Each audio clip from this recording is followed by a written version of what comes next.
Salam dostlar, günləriniz xoş keçsin. Deməli, sonuncu kitabım Bilge Pəhləvanın aləmindən, yəni mənim ruhi oğlumun bədi fəlsəfə aləmindən bir düşüncəni bölüşmək istəyirəm və ona dair müəyyən şərhlərimi vermək istəyirəm dostlar. Deməli, mənim oğlum deyir ki, fəlsəfəni və ədəbiyyatı fərdi iradənin intellektləşməsi kimi də müəyyənləşdirə bilərdik. Yəni bu nə deməkdir dostlar? Qısaca olaraq bunu izah edeyim, şərh edeyim. Necə deyirlər, öz ruhi oğlumla biyoloqlardan da əldə etdiyim nəticələrə müvafiq olaraq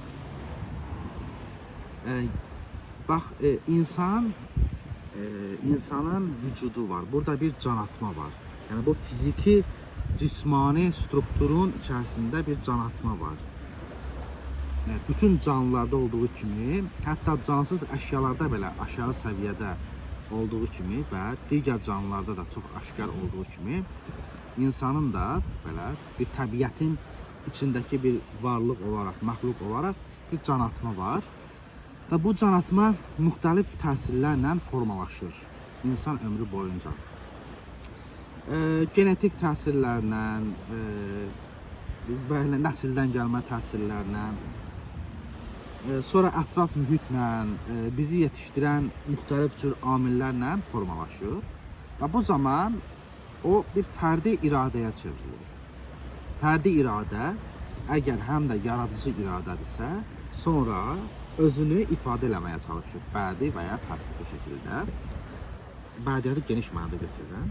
Və bu zaman fəlsəfə və ədəbiyyat yaranır. Dolayısıyla fəlsəfə və ədəbiyyat fərdi iradənin intellektləşməsidir. Yəni, dolayısıyla özgün sənətkar və özgün mütəfəkkir, orijinal mütəfəkkir öz yaşantılarını, təcrübələrini, həyat bilgisini, öyrəndiklərini,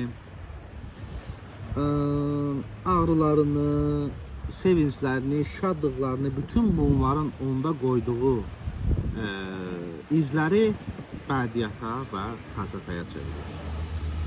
Sonda və onu digər insanlarla paylaşır ki, onlar da bu nəticələrdən mənəvi, ruhi baxımdan bəhrələnsinlər. Bu cümləni bu şəkildə şərh eləmək olar.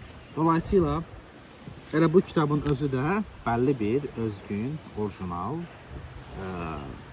daxili dünyanın ifadəsi sayıla bilər. Dolayısıyla hər bir özgün bədi sənətkarın və filosofun aləmi kimi əslində tək və yeganədir.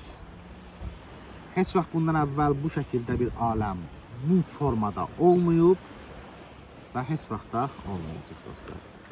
Belə. Hələlik, sağ olun. Əssalam.